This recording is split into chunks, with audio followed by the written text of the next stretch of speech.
O Lord, refresh our sensibilities. Give us this day our daily taste. Restore to us soups with spoons that will not sink, in sauces which are never the same twice.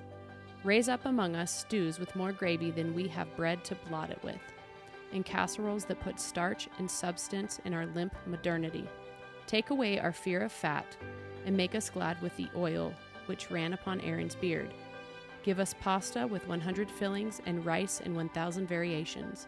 Above all, give us grace to live as true men, to fast till we come to a refreshed sense of what we have, and then to dine, and gratefully, on all that comes to hand. Drive far from us, O most bountiful, all creatures of air and darkness. Cast out the demons that possess us. Deliver us from the fear of calories and the bondage of nutrition, and set us free once more in our own land, where we shall serve thee as thou hast blessed us, with the dew of heaven, the fatness of the earth, and plenty of corn and wine. Amen. A prayer from The Supper of the Lamb by Father Capon. In Proverbs 22:29, Solomon says, "Do you see a man skillful in his work? He will stand before kings. He will not stand before obscure men." That's the kind of thing that we're aiming to talk about in today's episode of Bright Hearth, as we continue walking through the rooms of the house and asking what our duties are before the Lord and how to serve our people and love our neighbor and love our Lord in performing the duties that are resident in each one of those rooms, as we really seek to recover the lost arts and disciplines of the productive Christian household and domesticity. So, Lexi, how are you doing tonight? We made it. We made it. We made it to recording time, which is good. That means, dear listener, that we're past bedtime. Past rabbit nail clipping Past time. rabbit nail clipping today in the Sauvé homestead. We had our first meat rabbit nail clipping of Mother Bear, whom we are praying will become the mother of 10,000. Yeah, we're getting her ready for her boyfriend who's moving in 2 days. Boyfriend. Well, we're going to marry him off. We're going to do things proper. Wait. Here. He's going to have 2 ladies. Oh, How's that never mind. work? Okay, never mind. Bunnies, it's different, you guys. It's different with bunnies. There's not as much covenant with bunnies. Okay. Anyway, so welcome back to this episode here. We're continuing in the kitchen today, and we're talking about excellence in the kitchen today. Last episode, we talked about recovering some of these lost arts and skills, really, that you might want to seek to recover in the kitchen. Very practical things like food preservation, canning. Lexi, in our patron exclusive episode last week on Patreon, for those of you who listen there, we talked through cookbooks and how Lexi uses cookbooks even more for skill recovery than for specific recipes. And so maybe you were spurred on in that episode to go and say, yeah, I've been slacking, or maybe there's some skills that your great-grandma used to be able to do, making your own stock or preserving food, growing food, maybe cooking from scratch more. Butchering. We didn't talk about butchering We didn't. because that That's was a a good one. whole thing that you and I spent a lot of time researching. Yeah, butchering pig, and we'll be butchering meat rabbits now. Sorry, Mother Bear. That's the name of our lady rabbit that we just clipped her fingernails. We won't do it in front of her, but yeah, her offspring are going to be food for the pot. Brace-a-conies, as Samwise Gamgee would say. Yeah, butchering is a good example as well. And so one of the things that you'll find as you go about this pursuit of skill recovery is that it's really easy, I think, to do this kind of particular pattern that you see people do with hobbies as well as with the recovery of skills. And it's kind of this pattern where you get really excited about something. Like, let's say beekeeping is your thing for the next 10 minutes. And you're like, I'm going to become, what is it, an apiarist? A beekeeper. Let's call it a beekeeper. And you do some cursory research, you get yourself some bees, you get into it, and then you discover, wow, this is actually really hard. And all of a sudden, half your bees die, or you're trying to figure something out, and it's not working the way that you knew it would or you thought it would. The weather's starting to act up, and you just realize Lexi's like distracting me by pointing out how her Look at how cute she's it is. recovering the curliness of her hair. Natural hair curl has been a thing in our home. Anyway, so you're going around, with this new discipline or new skill, and when you run into the difficulty in it, Well, it's much easier to pick up a new thing and go, ooh, shiny new thing. Maybe I won't master this new skill that I'm aiming to recover, but I will become, I wouldn't even call it a jack of all trades. I will become sort of a passerby of all trades, or acquainted with many trades, but truly master of none. And that's not what we're aiming for. Far better in a community to have people that master a few things in ways that complement one another in their skills, and aim for excellence in pursuing each of these arts and disciplines. So today we're going to be talking about the lost art of excellence in the kitchen, excellence in cooking, excellence in pursuing these skills, and hopefully without being snooty, self-righteous, or despairing if you don't know what you're doing yet, or as you seek to recover these. And so specifically, we'll talk about theology of excellence, why it matters, and then we'll try to get practical about how to aim to become really excellent at cooking and at these skills and arts in the kitchen. What do you think? Yeah. I was thinking about how in our generation, it's really easy to avoid this whole excellence thing, at least for me, because I see how much we have to recover. And so I've actually been trying, especially when it comes to like different arts and crafts, I've been trying to rein it in and not have such a wide variety of things, because when there's so much that we have to recover, we can easily say, well, I don't really need to master this because I still have like these 10 other projects I want to get started on, instead of like the self-discipline of keep going with 3 or 4 of those projects, you know, for me, like embroidery, acrylic painting, quilting. Yeah. You know, I can keep going with a wide variety of things, but never be really good at any one thing, because I'm just saying like we have a lot to recover, so I have to do a lot, but I don't want to be good at a lot. Does that make sense? So sure. yeah, I'm just saying this can really be a temptation, I think, for our generation. So yeah, it absolutely can, because a lot of the skills that we're talking about are analog type of skills, meaning that they're actually skills that come at your fingertips. You have to gain dexterity and practice, and you're working with real things. Yes. Which a lot of the time in our generation, I know, and downstream from the millennials on down to the Zoomers and the generations coming up, we're digital natives. Yeah. And so we're actually used to words and talking and images and social media and saying and talking about things and becoming good at talking about things. But we often fail in the doing of things. Yeah, you and I too. You and I both like to read things. Yeah. And so it's been good for me to have little skills on the side that I'm trying to learn, because it's forcing me to get out of the bookish mode and to go do something. Yeah, and it's like, even think about which is easier. Arranging some nice new shiny mason jars with some fresh produce on your countertop and taking 15 minutes to put the scene together and take a picture and apply the perfect Visco cam filter to it and write the post, crop it and write the post. And then you're like, I'm exhausted from canning today. You're like, oh, are you? Yeah. So people think that you've canned. and then dinner time rolls around. You think, after my rest from my canning session, I don't really have time to cook dinner. I'll just go ahead and get some SpaghettiOs out. Well, and I think part of this is because it really is creative.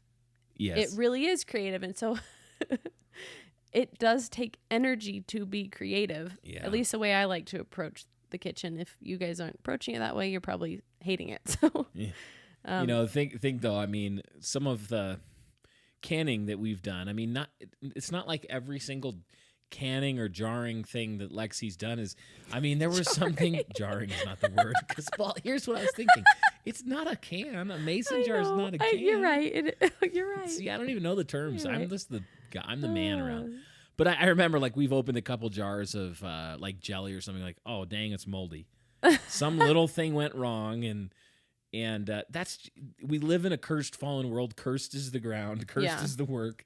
So it's not going to be easy, but what that means is that there is a particular glory in succeeding and a particular satisfaction.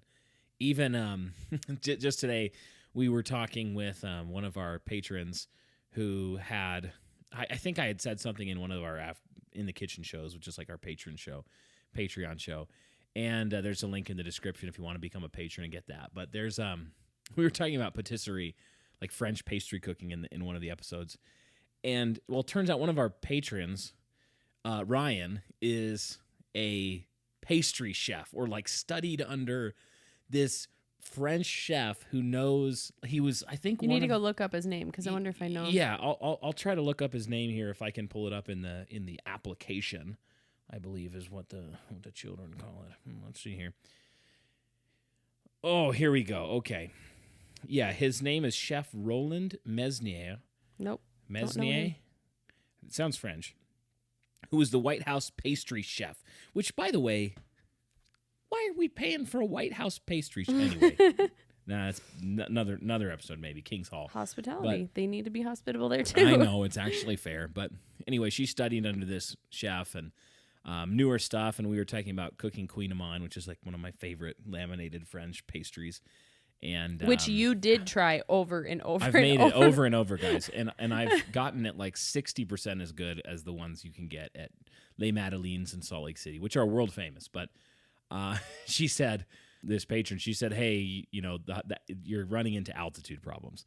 So all that to say, I don't know why I'm wandering down this trail. Other than that, skills that are worth cooking in the kitchen, skills that are worth recovering with excellence, and it's going to take labor. You will have to put your back into it, but it's worth it. So let's talk about why it's worth it and what some of the theological escape hatches people try to use to dismiss the pursuit of excellence in their arts and duties in their life. Are there anything that you can think of, like Lexi, any ways you've heard people reject the pursuit of excellence using kind of theological language? I think most of the time I hear women just label it as legalism. Just saying that, you know, either you're trusting in your food too much, you're not trusting in the Lord's sovereignty, or Doug Wilson talks about it a lot in Food Catholic in terms of like guilt, like false guilt. Our culture wants us to carry a false guilt because they know we're actually at odds with the Lord, but instead of, you know, being reconciled to him in the gospel, they want to have like works righteousness. And so we do that through like ethical food sourcing, through being vegan to save the earth. And so those are sort of the things I hear is both sides, either legalism or like this food guilt. Food laws. Food laws. There you go. Yeah. Yeah, for sure. You see, I think in all kinds of areas, but it's like sometimes I do think that it's easy for moms who and housewives who are really trying to reclaim these domestic arts to be sort of made fun of or dismissed. Oh yeah, by totally. people who are too lazy to try it. Yeah. And so they're like, oh, you're so crunchy. Or like, oh, I hope you're not judging me for eating my macaroni and cheese tonight. Or like, you know, you work really hard and you bring something to the church meal or you share something and they're like, oh, I can't, you know, I hope you're not judging me. And it's like, you shouldn't be, number one. Yeah. You shouldn't be snooty and self-righteous about any of these skills, and recognizing that you might have received a different inheritance than somebody else. You might be at a different starting point than them, and that's totally fine. And we ought to receive our food with thanksgiving, whether it comes from a box or whether we work really hard and pursue excellence in recovering some of these skills. But I do think it's important for the ladies not to either let other people or in their own spirit to let this, I think theological escape hatch is the word I would use, of like, oh, you know, well, I don't want to idolize food. Yeah. Or I don't want to become legalistic about it. And it's like, that's true. But Paul in Colossians 3 says, whatever you do, work heartily as for the Lord and not for men. And so you have to ask yourself, in the duties before you, and if you're an oikodespot, which is Paul's word in Titus 2 for a stay-at-home mom, it's like a household manager. If that's your job, parenting immortal souls, feeding people, taking care of clothing, seeing Proverbs 31, kind of this very productive house that's orbiting around her husband's work and the home, and if you recognize that that's your duty, and then you say, well, how important is the kitchen and is cooking in this? It's actually very important. Well, then do an inventory. Am I working heartily? Am I growing lax? Am I attempting to bring new riches and new delights and learn new skills so that I can bless the people that I'm serving and not slip into like the easy ditch of saying, well, I don't want to be legalistic about this, or I don't want to be, yeah, that's definitely a ditch. I think snooty, self-righteous legalism is absolutely a ditch, but it's also, laziness is also a ditch. Yeah, I was just thinking how I think the kitchen really is the heart of the home, whether or not we want to admit that. So your kitchen management is probably really reflective of your self-discipline in every area of life. Yeah, that's very true. One of the things I think that is a common through line as Lexy has done some of that Titus 2 ministry where Paul says that the older women in the church, and this is not necessarily just women who are much, much older in years, but women who have more years under this in the saddle of doing some of these works. Godly women with more years of experience are to train the younger women to love their husbands, love their children, be workers at home, so the word of God won't be reviled, he says. And what that means is there's something at the heart of this household management duty that if it doesn't happen with vigor, that the word of God might actually be reviled because of it. Like if Christian kitchens and Christian homes aren't ordered and aren't producing fed and watered and loved children and husbands, there's something there that I think like even the pagans would look at and they would say, well, why would I believe their God? Their homes aren't places I would want to be. Right? Yeah, totally. Oh, so one of the through lines I was going to say that comes up quite a bit as Lexy is that I want you to speak to here, but I'll introduce it, that I think comes up probably the vast majority of times when Lexy is seeking to help younger women or help women who are getting started in this. Maybe they're just starting and they're parenting, or young children for the first time, married for the first time even. And she's helping ladies learn how to do this very practically. And I think one of the first questions that comes up is like, when do you get up? And have you thought about your day? Yeah. Before the day begins. Yeah. So speak to that a little bit, because when we're talking about pursuing excellence, a lot of times we want to jump right to like knife skills in the kitchen and how to, what's the thing you do to a carrot? How to julienne a carrot. Michelle and I were talking about that recently. But it's like, there are some important foundations before that. So let's want talk the really about that fancy type stuff. You want to jump right to the fun stuff. Yeah. Well, especially, I mean, no matter what ministry you're doing out of your home as women, you have to eat. Like, even if you don't have kids, you have to eat. And your kids and your husband, they have to eat. So you have to keep that ministry of making food going no matter what. And if you are trying to do this in a way that is, I don't know, just more from scratch type food, you will have what people always tag me and say that I said this. This wasn't from me. This was actually from Kate from Venison for Dinner. You will have a living kitchen, which means when you go to bed at night, your kitchen is still working for you, fermenting things, soaking things, bubbling things. Your kitchen is at work 24/7, but that means you have to be managing it 24/7, knowing what your game plan is. So the house suffers if I'm not up by at least 6, at least. As we've seen the last week and a half between Cyril being sick and us being, out of the house a lot in the last week. Yeah, that's the thing. We're talking about regular rhythms. Sometimes things wrenches get thrown in, and you can't let that over time become where you lose the habit and lose the discipline. Yeah. When the wrenches come in, you take them with grace and in faith. You help the sick kid. Well, and the thing is, then you return. Even I already knew this was going to be one of our 2 busy weeks this last summer.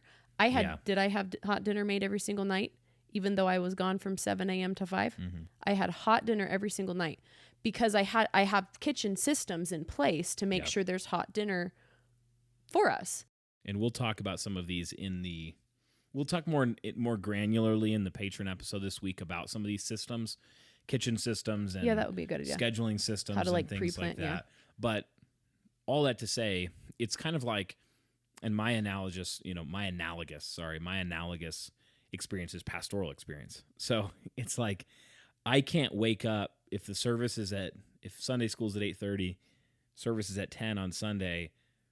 I can't wake up and serve the people the spiritual food that I'm called to. Yeah. If I get up at 7:45, throw some clothes on and run out the door. I have to get up. I have to prepare. I have to prepare myself. I have to get reacquainted with the notes, get the table set so that before the people get there. And so a lot of the time, I think ladies hear this as like a curse where they're like, oh, please, anything but getting up at 6. Well, and I don't necessarily want to put a time on it because I think it needs to orbit around your husband's schedule. Yeah, because some I'm of you thinking might be 5, some of you might be 7. Andrea flips her schedule when Gary flips his work schedule. Mm-hmm. But I also know she is still striving to be up before everyone else. Yeah. And so I think that should be the principle is, are you prepared in order to serve others? Or are you, we've talked about this before with the thermostat thing. So with food, I really have to be prepared. Like I have so many hungry people if I'm not prepared. Yeah. And during a school year, we have a school at our church. And so the school age kids come with me to the church where I work in the pastoral ministry. And then, but we have to get out the door by 7:50 or whatever. Have breakfast and lunch. Have breakfast and lunch packed. So I rely on Lexi. She's my helper. I rely on her for all these things so that I can focus on the things that only I can do in our family, in provision and in vocational things. So it is such a tremendous blessing that Lexi gets up at 6. It seriously is. It's such a tremendous blessing that she's printing out her weekly dashboard and putting together her plan for the week and knowing the night before, okay, I'm soaking the oats. We're going to have oatmeal in the morning. The pulling out meat. Lunches I are ready. Used to forget meat. Yeah. And that there's a plan ahead of time so that, and 90% of that is that of the work of excellence, I think goes into that's a good way to put it. The preparation and preparing yourself and making sure that you're ready to, for the game. You're ready when game time hits and the referee blows the whistle. I'm using sports analogies because I'm a man, but the referee blows the whistle, game starts. You can't have started thinking about the game when you hear the whistle, when you hear the kid wake up. So a lot of the excellence that we're talking about really does begin, and there's no other place it can begin, ladies, than in your own heart and in the own ordering of your affections and disciplines. Yeah. So that and I know this, we're not coddling you. I know it's like here we are, just you don't need to be coddled though. You need people. A lot of you probably haven't heard someone tell you like, no, you need to get up early. You've got it. You can do it. I think for me it was helpful once I realized there wasn't a solution outside of me just getting up early. Yeah, right. There's because no magic it bullet. Made me stop. Yeah, exactly. It made me stop focusing on I just need to make the work easier and start. I just was more realistic, I guess, about it. Yeah. And because I was being realistic, I was able to actually apply correct problem solving type solutions, I guess, instead of always being like, oh, if I just read this other book, then I'll suddenly never have laundry again. Well, that's not practical. Maybe you just need to get up 20 minutes early and fold it before they wake up. Like maybe that's the solution. Yeah. It's like excellence in anything. If you look at the top 1 or 2 or 3 or 5% of performers in any given thing, the reason those people perform like that isn't mainly because of some tiny life hack that they've heard or some like, think about it in the kitchen. The greatest chefs in the world are not the greatest chefs in the world because they can afford the fanciest appliances. Now, the greatest chefs in the world could make better food than most of us with like one burner, one pan, one knife than I, for example, could do if you gave me all the fancy appliances. So a lot of what we want to do as millennials and under, I think, one of the temptations we have is to want to technologize, replace skill with technologies and instead of the hard work of learning techniques and putting in the organizational work and the learning work and the practice work over time, we're like, please give me an easy, the easiest 10-minute recipe I can follow. Give me the, and those are fine. 30-minute recipes are great, but give me the appliance that will do the work for me. Instapot. Give me, and again, like once you have the skills, these things are tremendous blessings. Yeah. And when you're planning ahead, there are going to be nights a week where it's like, what's the 20-minute dinner? Correct. Hot dinner. It's going to be nutritious, but it really, the foundation of excellence is going to be built on self-discipline. Yeah. And I think one other little angle I would add here and get your thoughts on before we continue is that one of the ways the Bible speaks about skill is also in the spirit of skill. God giving one of the ways that God's glory is manifest in the scriptures is, for example, in Exodus, I think 28 and 35, you see the artisans who are making the garments for the priests and in the tabernacle are given a spirit of skill by God. Yeah. And There's so the women that he talks about, their wisdom in their hands too. When they're they're doing stuff. It's so important that we recognize that it is actually glorifying to God when his people put on these skills. And as I read in Proverbs 22 at the beginning, it's a good thing to be able to say in a humble but God glorifying way, I know that I can make this dish and put it before kings. Yeah. I think that's where like your love of the thing really comes in. And Pastor Wilson talks about this in Food Catholic, which he's talking about like, don't be a food fusser, but if you want to pursue excellence, do it for the pure love of the thing. Like that is the pure way of going about it. And so I don't think we're necessarily saying like you have to be a master of, you know, every world cuisine out there. That's not what we're saying. Right. Like, what is it?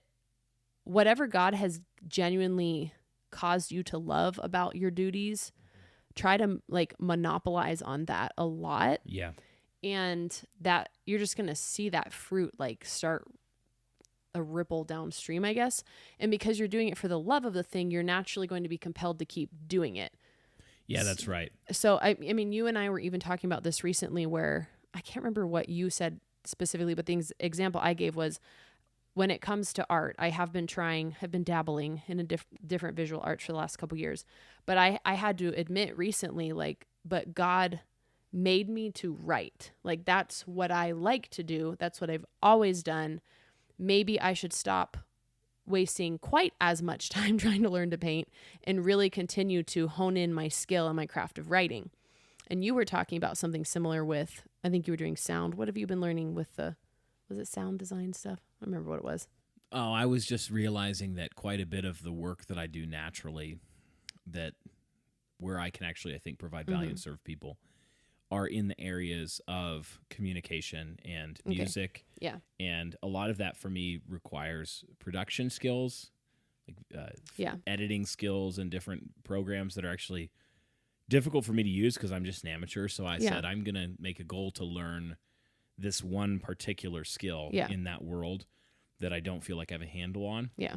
And so I chose that not because it's the most interesting thing in the world to me today, but because I'm like, man, would this make everything I do 10% more effective? Yeah. And it was like, yep, it would. So that is a little bit different from what I'm trying to say. I guess when God has given you certain desires and like use those things and fan those things into flame when it comes to the kitchen. So a lot of the time my friends that might be listening, I've told them this when they're really struggling, like I'm just not wanting to cook. I'm having a hard time getting dinner on the table.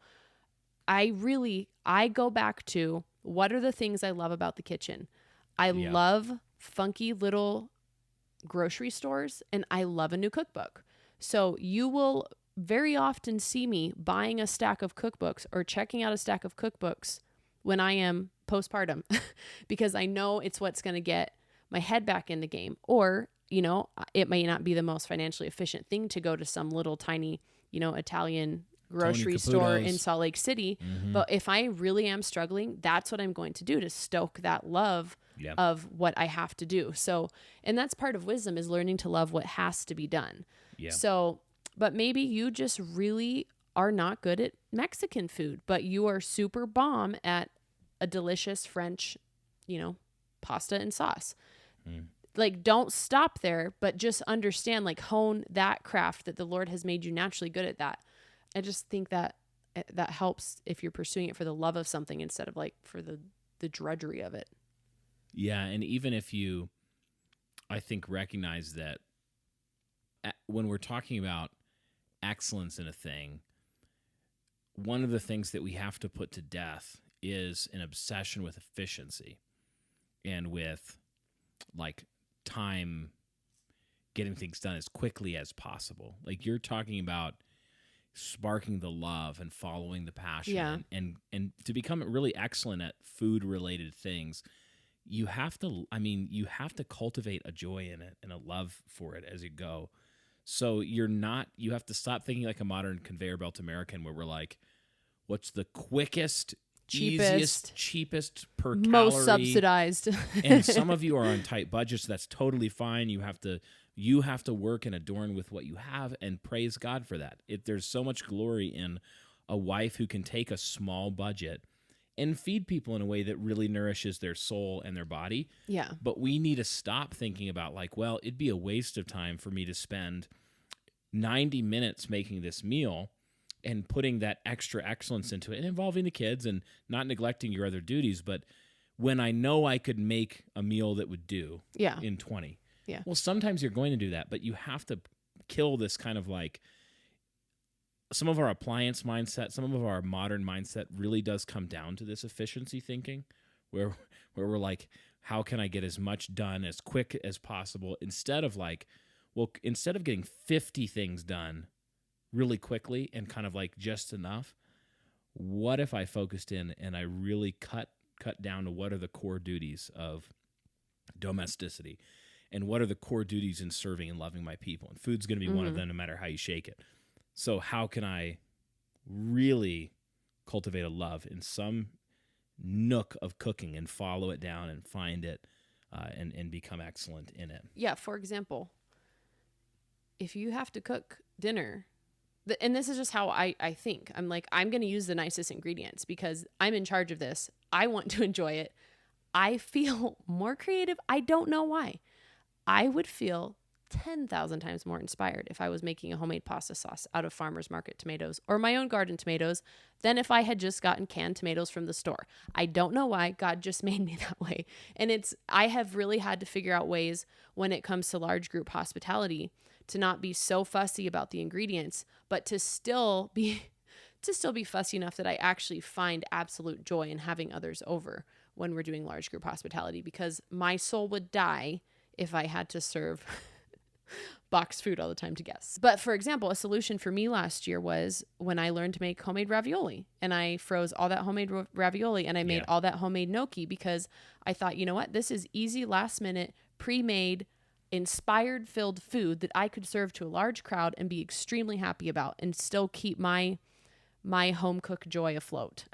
Yeah, you took some of the margins and planned in margin. Yeah, that's a good way to so put it. that future Lexy could be blessed with the equivalent of grabbing a frozen lasagna from Walmart, except, wow, the frozen lasagna is homemade ravioli that you made the pasta and filled it yourself, and it takes like about an hour per ravioli, I feel like, when you made it. We weren't doing... It was absolutely ridiculous. Okay, that's another example. I still don't understand how to use my pasta maker very efficiently. What should have taken 2 hours literally took Ari and I all day, and we just did it. And then you'll get over it in 10 years. Oof. It's late here. In 10 years, it's late. It's 8:30. I'm sorry. For us, it's late. Yes. Anyway. One other thing I was going to say made me think of it when you're talking about your love for excellence in the ingredients and in like the gathering. You could think about this. This is a good thing to think about. You are the gatekeeper of health and nutrition in your home. Think about that, ladies, because most of the food that's going to go into your people, or at least a significant portion of it, is going to pass through your hands. Yeah. So what they're made out of, our bodies are made out of the things we eat. That's going to be, you're the gatekeeper of that. Yeah. So don't get freaked out about that. Like, no. Oh no, if any canola oil gets through my clutches, then my children are never going to succeed in life. Give them some sauerkraut. They'll be fine. But talk about that. You are the gatekeeper. I heard something about, I can't remember how many grams, but it was basically telling women how many grams of meat it takes to convert to a placenta, a healthy placenta. Wow. And I was like, whoa. Things I've never thought about.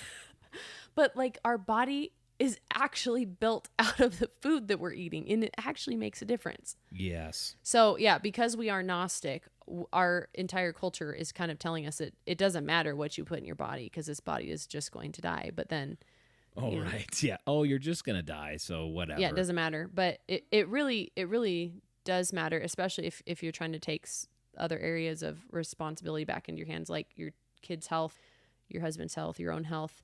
When you start cooking from scratch, I'm not even talking necessarily about the best of the best ingredients, but when you start cooking from scratch, you're immediately cooking healthier food for your family, more nutrient-dense food for your family, because you know every single ingredient that's going into it and what's not going into it, more importantly. So I think that is one area that we forget about when we're thinking of excellence in the kitchen. Excellence also means increasing the health of your family. Yeah, you've given the example of bone broth, because you've made a lot of bone broth. Okay. Typically, in a lot of foods you cook, you use bone. You know, you're making rice with bone broth. You're making Oh, yeah? Versus like just grabbing some broth off the shelf that was made in a huge vat somewhere far away. With MSG, probably. With MSG, or even with just Colorings like added. Really, instead of all of the, I mean, I don't know all the, I was going to say witchcraft. That's not actually the best word. All of the adorning that you're doing to the broth as you're making it. And like you just see, I don't know, again, as you can tell, I don't know how to make bone broth really. But I can tell the difference when I'm looking at bone broth that my wife has made in the pot and what's floating on top of it. And I'm like, it looks far richer than the Swanson's yellowish broth or whatever out of the box. I know that took several extra steps for you to do, and I often like see these bone broth mason jars canned and sitting on our shelves, and I'm like looking for the large mason jar that I like to drink my water out of, because I drink a lot of water, and I'm like, where are the large mason jars? Then I'm like, oh, it was bone broth day. They're all taken. Yeah. I'm going to have to drink out of a small cup like a child. But no, just that as an example of, again, the pursuit of excellence in a non-snooty, non-self-righteous way, but in a way where you're saying, how can I love my people to the edges? How can I figure out how to do this? And just figure out one next step that I can. You're not going to figure it all out tomorrow, but how can I figure out the next thing or one other thing that I could add or go deep on and figure out how to do this that would better safeguard or serve the health of my people. Well, and the funny thing about a lot of these healthy foods that I make, this is food that the average American is probably putting in their trash can. Correct. And so not only is it saving me money because I'm not going to buy bone broth, which is expensive if you're getting good quality bone broth, but I'm making like medicine with it. Medicine that makes everything more flavorful, that's building more layer into every dish, more depth, more, so, and then if you want to get really dorky, you can go bury the bones in your garden after you're done making broth out of it. Oh boy, now we're going full circle. So I did. I froze all of my post-bone broth carcasses in the freezer a few years ago. When we laid our new garden beds and planted some berry bushes, I just plopped a carcass under each one of them. Yep. And you know what? Then we'll be eating those in some way. Little molecules and nutrients. I hate wasting food. Yeah, and one of the things about like the old ways, recovering some of the old ways, is that most of them were not designer homesteading stuff. No. They were all No. They were poor people trying to figure out how to be thankful for and cognizant of the blessings God had given them in each food item, in each animal that they raised, and so they weren't just going to flippantly throw out the bones. They were going to figure out, wow, what can I do with this? And that's bone broth was, someone came up with that at some point. Some mom probably said, you know what? I'm going to see what happens if I boil the heck out of those for a little bit. And I think this is where it comes back to an entire like Christian worldview of my view of excellence in the ingredients goes all the way back to my view of excellence in animal husbandry.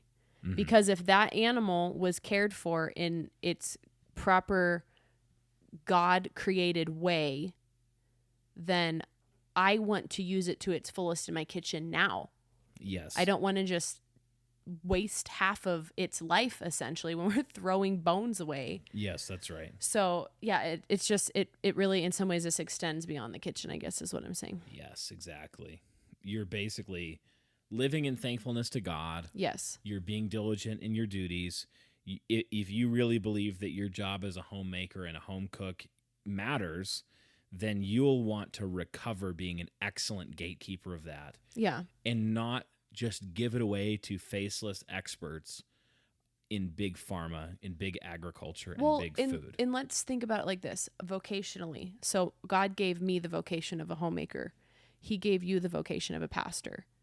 Mm-hmm. That means, objectively speaking, for whatever reason, we're more okay with saying, that's a crappier plumber, that's a better plumber. The guy who screwed you over and didn't do his job well, that's a crappier plumber. The guy who is showing up on a Saturday night fixing your toilet for you so your guests could use it, that's a good plumber. Yeah, right. But we're not willing to apply that same thing when it comes to homemaking, because with homemaking, suddenly we're like, but really it should be this. It should be the same, because either way, it's a vocation that the Lord has given you to pursue excellence in. Very good. So yeah, so when you start thinking that way, it's like, well, we don't want our husbands to be like the laziest guy in the office. Why should we be okay with that at grace. Home? He's under law. He's not under law, babe. He's under grace. You know what part of it is, I think, is that feminism has generally infantilized women, or the culture of feminism as it's infected the church has kind of infantilized women to where we are easily offended. Yeah. When women in general, and even white knighting men, are generally offended when you correct or you bring strong exhortation to women and say, like, no, work hard, get up early, do your job, buck up, you can do it. Pursue excellence, work heartily as for the Lord. The same things we'd say to the Christian plumber. Yeah. And part of it is it's related to the fake man-made 11th commandment, which is like, thou shalt not say that women sin, or that women need to grow in grace and sanctification. Well, you do, just like the men do. We all need the grace of the Lord Jesus to spur us on to love and good works, which he's laid before us to walk in, so that the word of God may not be reviled, people can be loved and fed. So really take this whole episode, take last week's episode on this recovering these skills, this week's episode on excellence in those skills, take those in that spirit, where we're saying, the Lord is with you. We know it's hard. It's actually supposed to be. If you're thinking, I'm not succeeding at this, it's hard. You've already gone off the rails. Ease is not the measurement for your success. I mean, like, people always say that cheesy thing, the Lord didn't call you to be successful, he just called you to be faithful. It's true, though. It's true, though. He really did. So, yes. Yeah, he really did. And yes, as you're faithful, I trust that the Lord will give you success at what you put your hand to. And it will look like well-fed people. You know, the result of the Proverbs 31 woman is what? They stand up and praise her in the gates. Her family do. Her children call her blessed. Because they don't call her blessed because they noticed what a life of ease the Lord gave her. Yeah. She had spa day every day. She got her mani-pedi Monday, Wednesday, Friday. And so they rose up and called her blessed. They said, blessed, slay queen. Even Daphne now, when there's little things she wants to fuss about, I always tell her, like, wait a second, you want to have babies, though, don't you? She's like, yeah, I want to have babies. Yeah. Like, okay, it's really hard work. Babies, having babies is painful. You can do this. You can be brave, and you can do this. And so, yeah, that's just like part of the reality of yes, her children rise up and call her blessed because they've seen how much labor she has done in faithfulness to the Lord and the duties the Lord gave her.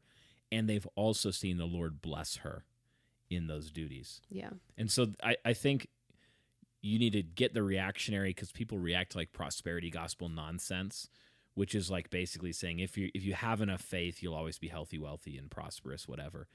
They overreact to that in a Gnostic direction, where they say, like, basically there's no connection between your faith and your work done in faith and God's blessing. And it's like, no, actually God designed it so that as you faithfully put your hand with diligence to the plow of whatever duty God gave you, God delights to bless that. Do you think that's like lack of covenantal reality in their thinking, or what? Yes, people generally are not trained to think biblically, which is to think covenantally. Okay. And when we're thinking covenantally about anything, this is a person before the Lord, a family, a nation. God says that, with covenantal relationships come attendant blessings and curses. So For example, in Israel, Deuteronomy, I think 28, 29, around there, God lays out through Moses in the covenantal relationship of Israel to their God, living in the land, that if you obey me, there'll be blessing, there'll be food, there'll be joy, satisfaction, everyone under his own fig tree. It's going to be glorious.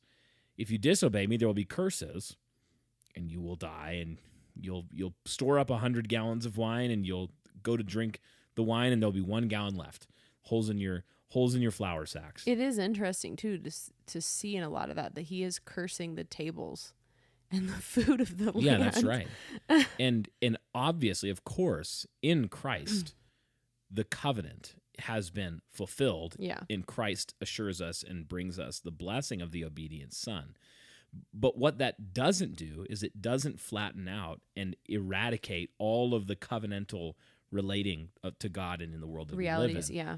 So it's still the case that if, even as a Christian, if you walk in sin or folly, you will still reap temporal curse. Mm-hmm. It won't be the curse of God's punishment. If you're truly in Christ, it won't be the curse of God's punishment, but he will discipline you as a son or daughter. He will remove assurance. He will remove peace. He will allow his hand to be heavy on you. And the opposite is true as well. God delights to bless his people when they cheerfully obey him, and in faith and in obedience to Christ, they pursue Christ-likeness, looking to him and saying, yes, I do want to be salt and light. And the result, God says this, Jesus says this in the Sermon on the Mount, that the result of the people of God doing this is that they will be like a city set on a hill, lit up with good works, so that, and Jesus literally concludes that city on a hill segment by saying, and so people will see your good works and glorify your Father who is in heaven. Yeah. Because they'll recognize that those good works, the fruit came from the Father. Yeah, and if you guys are feeling overwhelmed by this, or just like, in a season of like maybe your first trimester and so sick and you really can't get up and cook and your husband is cooking, or just like in a mental season of grief or something and you're just really struggling with the details of this, I find myself praying a lot during those times, like, Lord, prosper the work of my hands. I can only do so much, but you have to be the one that's actually building this household. And it's really amazing to me the times when I will briefly pray that, and then I will just have like 10 minutes to sit down and do some organization to get a game plan together and to keep things rolling. And God really does gift me with clarity that I know is supernatural because I'm on like 2 hours of sleep. And yeah, it's so really like pray, pray over job. your food, pray over your kitchen, pray over the work that you're doing and your menu planning, and pray for creativity and all that. Thankful children. Yeah. And may the Lord bless you in it. So thanks for listening, guys, to this episode of Bright Hearth. We are thankful for the time that you give to sit down at the table with us, in a sense, and listen in on our conversations about recovering the lost arts of domesticity and the productive Christian household. I mentioned a few times in this episode that we do record a very practical, it's often like very nuts and bolts episode. After each main episode, we just hit stop and hit record again, and then we talk often either about listener questions through Patreon or very practical application style conversation of some of the same things we talked about in the episode in a Patreon-only show called In the Kitchen. So right now, if you sign up for our Patreon, which there's a link in the description, you can get today's In the Kitchen episode, but also I think there's 11 or 12 other episodes up to this point already up there that you can check out. And they're very practical. And another thing we do there that I almost forgot, I was trying to remember, we put book lists on our Patreon with links and things like that with the posts. So hopefully that's helpful to you guys. And also, guess what? Right now, I think our mid-tier and up, we give you a Feed the Patriarchy mug if you sign up. So pretty much enough said. May the Lord bless you and yours as you pursue productive Christian households. And we'll see you next time on Bright Hearth.